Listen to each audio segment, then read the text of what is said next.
Hello all, I welcome you all to the session from Sri Karthikeya IAS Academy, Visakhapatnam. I am Jay Prakash Rao, IRS, a retired bureaucrat. I have retired as an additional commissioner of income tax in Economic Intelligence Division. Today, we shall discuss the UPSC Central Civil Service Examination, especially the interview process. Because for a simple reason, there are a lot of material available for preliminary examinations, also for the mains examination. But there isn't much material or guidelines or any kind of information related to interview. So we thought that probably we can help the aspirants learn much better about interviews through this particular program. And let's start with it. We at Sri Karthikeya IAS Academy, Visakhapatnam have taken this initiative to help you understand the interview.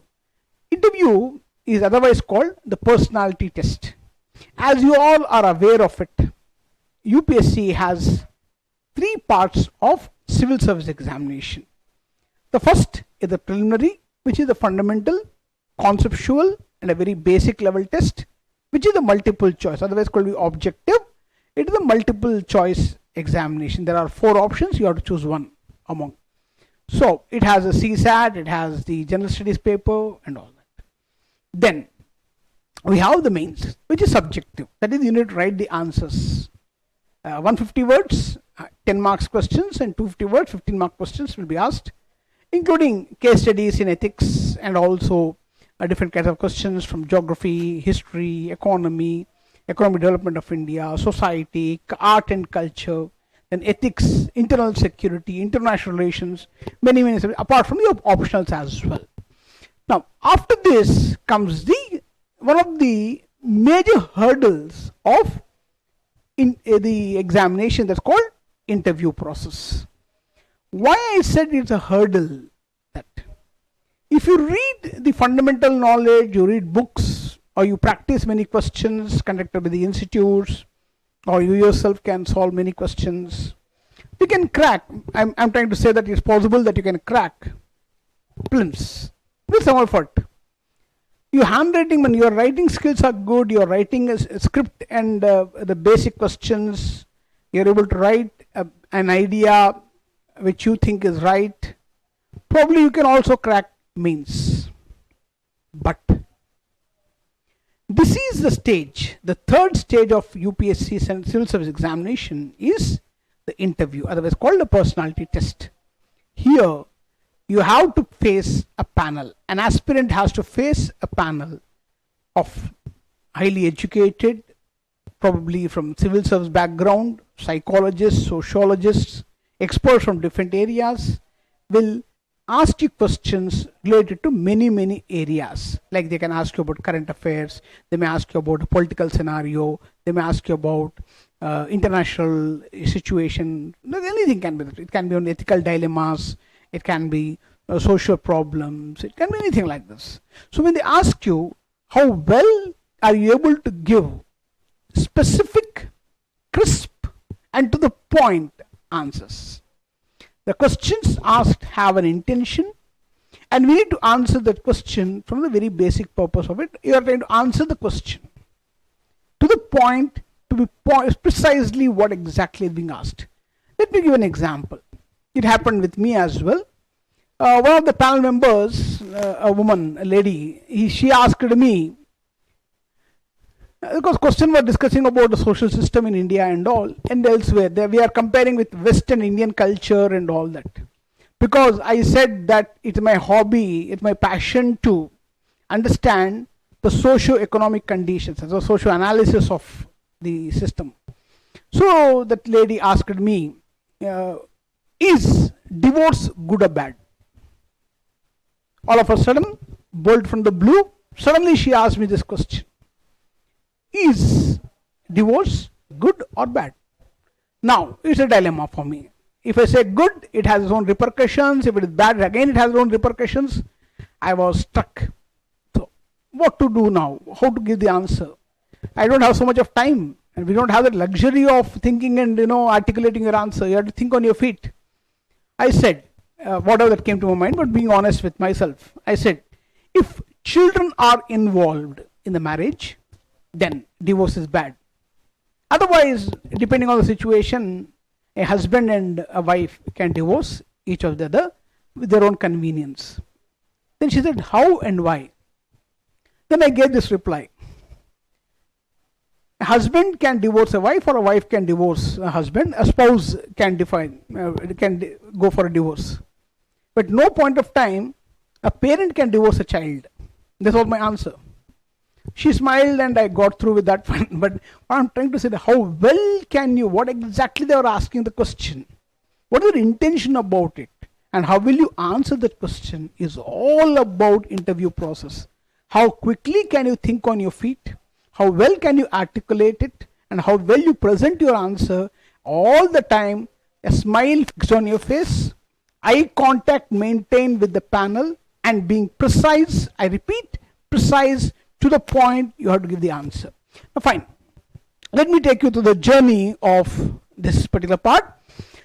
The CSE, Civil Service Examination, is an annual examination conducted for selecting the bureaucrats, the IAS, IPS, IFS, IRS officers across India. Now, there are the three main stages of the examination, one being the prelims, the other being the mains, and the other being the personality test, otherwise called interview. That's what is today's discussion all about. Now, the personality test, what generally we call it as the personality test, but actually in a common terminology, in a common parlance, it is interview. Only 1 to 2% of the candidates, because by the time 12 lakh people appear every year for 1200 posts. I repeat, Government of India, precisely Department of Personnel and Training, instructs Union Public Service Commission every year with a number of posts. But these are the requirements we have. This many IA, this many IPS, this many IRS and all. Then UPSC gives a notification, says that I am going to conduct an examination this particular day. Prelims will be conducted on this day, particular mains will be conducted on this particular day, interview is conducted. Maybe on average you can say 1200 posts per annum, different services. And applications across India, on average I am trying to tell about 12 lakh people. That's about 0.1%. The success rate is 0.1%. 12 lakh people appear, then by the time they come to mains, about 7 or 8 lakh people, because they filter out. Of the 8 lakh people who sit for mains films, by the time they come out, it will be around 3 lakhs or so for mains. After mains result come out, they are left out, and after that they are chosen for interview call. So it all based upon the performance one has done in the examination. So there is a huge competition there, because the number of posts are less, the number of candidates are also less, the competition is huge. Now, the basic questions, what generally many students ask, many aspirants ask, or the teachers, what do they ask in interview? To be honest with all of you, there is no fixed syllabus for the interview. If I say economy, I can tell you these are the topics they can ask in economy. In geography, they'll ask you. I can tell you the syllabus. Same in the polity, I can tell you. I mean, read all these articles, they are very important, and I can tell you something. Maybe a guess may work, but nothing for interview. You never know. You never know what they may ask you. You are asked to give up an application called DAF. Generally, we call it DAF, Detailed Application Form, where you have to fill in all the basic details like the name, your email ID, your mobile number, the address you belong to, your roll number, your ID, then your parents' details, your father, then your mother, what their educational background, what is their job all about, their annual income, how much they earn, whether you own a property, more than this particular square yards of urban property or agriculture property, and everything detailed they want to know about you. Then they'll come to your educational qualifications. How much is that pass percentage you have achieved in your 10th class, your 12th class, and or your graduation. But don't be under the impression that the number of higher the score would be the higher the chance of selected. No, at no point of time no one is going to tell you that. Because you got 80% marks or your 8.5 CGPA does not guarantee UPSC. Your UPSC is guaranteed in the performance of the examination in the 3 levels of it. To be honest, even you got 36% in your graduation, you're equally capable of cracking civils as much as a 90% student is. So we can't say that your performance in the examination is a criterion or a benchmark or a yardstick. No, we will not buy that argument with anyone for that matter. So once you are given a DAF and all, then they'll ask you about your performance, your job experience if you have anything, or your project experience, you have done anything, and everything. Then they'll ask you about hobbies and special interests. Hobbies, for example, let's say you are a trekker, you are a traveler, you are then a sports enthusiast, or probably you are an avid reader. Again, when you're a reader, you don't just say I read this. You have to be specifically in a particular genre of it. For example, in my case, I also wrote that I read autobiographies. They're my passion of reading, because I want to learn from others' lives other than fictional characters. So, but I can read Jeffrey Archer, Sidney Sheldon, Anne Healy, and all these people, fine. But these books, for example, Mahatma Gandhi's My Experiment with Truth, or Lee Iacocca, then we can talk about Jack Welch. So many people wrote books and all, autobiographies. Then Papillona from that book. A lot of things. Nelson Mandela's book about autobiographies. So all these have made me, rather, I developed a perspective towards examination. So I wrote that. In fact, they asked me questions about it. So they asked me how that particular thing happened, how it happened and all. Fine. So they'll ask you about your hobby, special interests and all that. Once you're done with it, then they'll ask you about your interest. Why you have chosen the optional that you choose. Somebody says an anthropology. There may be questions on anthropology. There may be questions on sociology. There may be questions related to genetics as well. Or you chose zoology, they'll ask you questions on zoology, geography. What are your optional is, they'll ask you why you chose this optional. You need to answer in a rather precise manner why you chose. Because I chose economy, I flunked the examination. Then I chose geography, I cracked. Then they asked me why you could not succeed in economy in your first attempt. Why did you choose geography now? I said, being a chemistry student myself, I found geography as a better optional for me to crack it. Then why were you not successful in economic? So economy, as I found it, has not connected with my, because the way I wrote the answers were not the expected answers in the mains. So I failed in my mains, I could not clear it.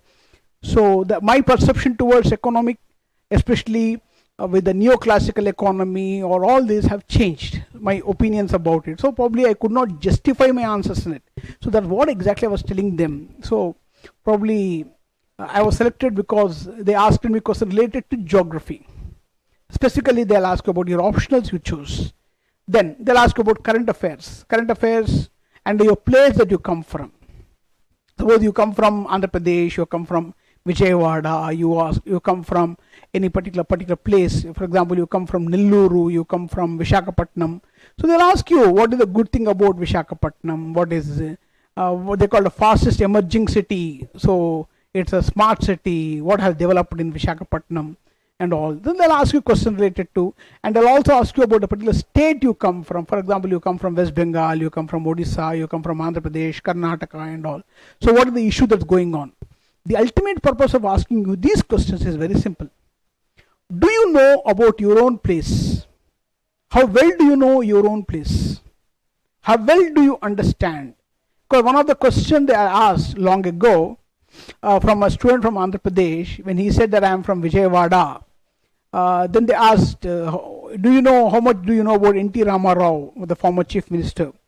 Then he said, I know he is an actor, he is a chief minister, he brought about some welfare schemes and all. Then one of the panel members asked about a particular dish that was the favorite of Sri N.T. Ramarao ji, that was Ulava Charu. How to make Ulava Charu? So that possibly can be, anything can be a question there. They did ask that question and all. So there is no limit or there is no particular bound syllabus or particular limit for the kind of questions that they're going to ask you. So make sure that whatever you know, make sure that you know everything rather.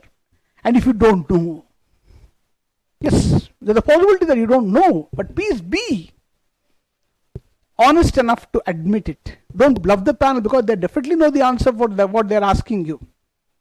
So don't bluff them. But yes, sir, I don't have much idea about it, sir. Can I have another question? Something like that. But don't be so blunt and all, but definitely, if you don't know the answer, please admit it honestly that you don't know it. Don't try to bluff the panel. Don't try to say something. And sometimes they'll ask you very funny questions sometimes.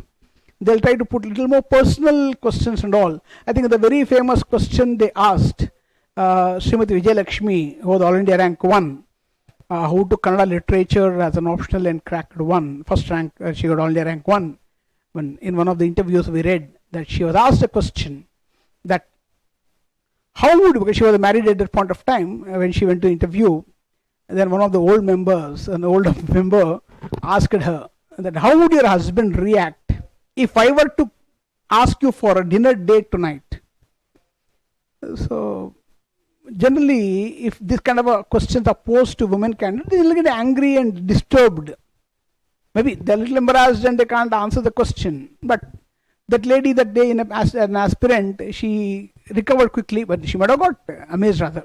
She recovered quickly and a smile on her face and said, why would my husband react if his wife is going out dinner with his father-in-law? So possibly she's saying to that a panel member, you are like my dad. So my husband would not mind if I go with a dinner date with you.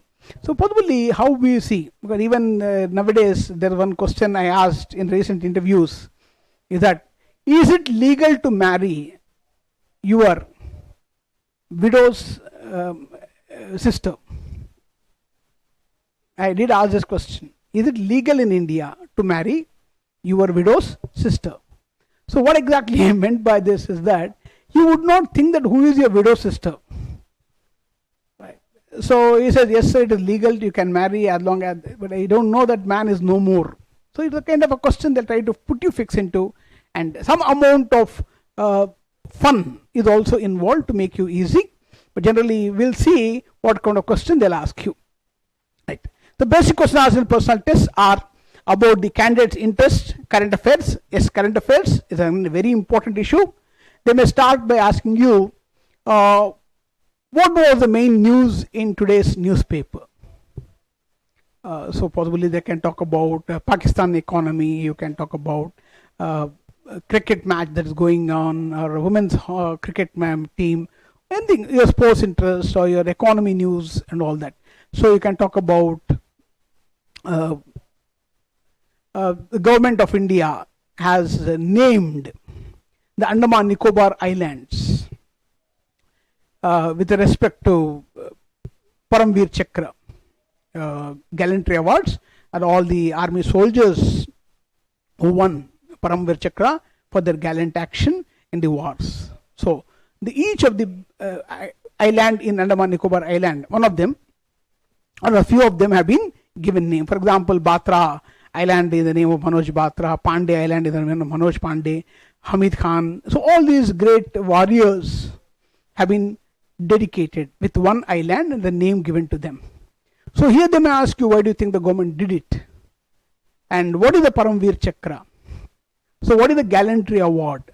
After Paramveer Chakra, which is the other highest, for Mahavir Chakra and all that. What is Sena Medal? All these kind of things. Then what is the highest award that can be given to a soldier in a peacetime? It's not a wartime. Wartime is Paramveer Chakra. Then what is it? Then Ashoka Chakra. Ashoka Chakra is given for a peacetime gallantry and all. So when do they are given? So all these questions they may ask you related to current affairs. So make sure that your current affairs, your newspaper preparation, everything is prepared well, and you make small notes about it and keep referring to it, but not in the examination, not in the interview hall, but before you go there, right? So why do they do it? What exactly the purpose of asking these questions? So to evaluate a candidate's personality. Now, wait a moment here, because many of us have a different opinion as far as personality is concerned. I observed many people use the word personality as an appearance, as a physical appearance, meaning you're my personality kind of a thing. No. That may be, but what exactly here he is trying to say is that there are two words which we often use. Rather, we don't use them in the right earnest. One is character. The other is personality. What I mean by character and personality? Character is what you are when you are all alone. Personality is what you are when you are in the society, when you are exposed, when you are standing in front of other people. We may look a different person. We may behave rather more cultured, more well behaved, or we have more etiquettes, kind of a thing. But when you're all alone, what kind of a person are you? That's personality. That is character. We are not talking about character about it. We are asking the personality. How well do you behave? As a future civil servant, we send a message to the common people, the public, that yes, we are role models to them with our behavior, with our talk, with our empathy, with our compassion. We are trying to send a message to the people that yes, you can trust us and we can solve your problems. But the way they try to test your personality, candidate's personality here is what the opinion that people carry about you, what is the kind of knowledge that you can present to them, what kind of appearance you have, and what kind of a personality you have here. So, critical thinking, how well can you think on your feet? This is exactly a testing of your problem solving skill, where each question in interview is a problem given to you, and how precisely you can articulate and solve the problem, how well can you explain the problem, what kind of a team leadership can you have. All these part of things are observed in this. Now, the final score only looks at the mains exam and a personality test, right? Then the prelims are only screening. The interview stage of UPSC requires good communication skills. I repeat, good communication skills. If any student has any problem with speaking or lack of confidence in speaking and all that, then you start working now, start speaking to people. Again, no one expects you to use high-end idiomatic English or a good accent. No. They're all misapprehensions that are there. We don't expect anyone to have, anybody have a neutral accent. Don't go with the mother tongue influence or nor any kind of regionalism or local language effect on that, but you can still use better language, you can use better expressions. Again, no need for high-end vocabulary or idiomatic English is not needed. Simple plain English should do, but with confidence. At the same time, communication skills are a prerequisite for a good performance in interview. Yeah. Now, this competition at this stage is very high because I think I told you a few number of posts and a few number of candidates.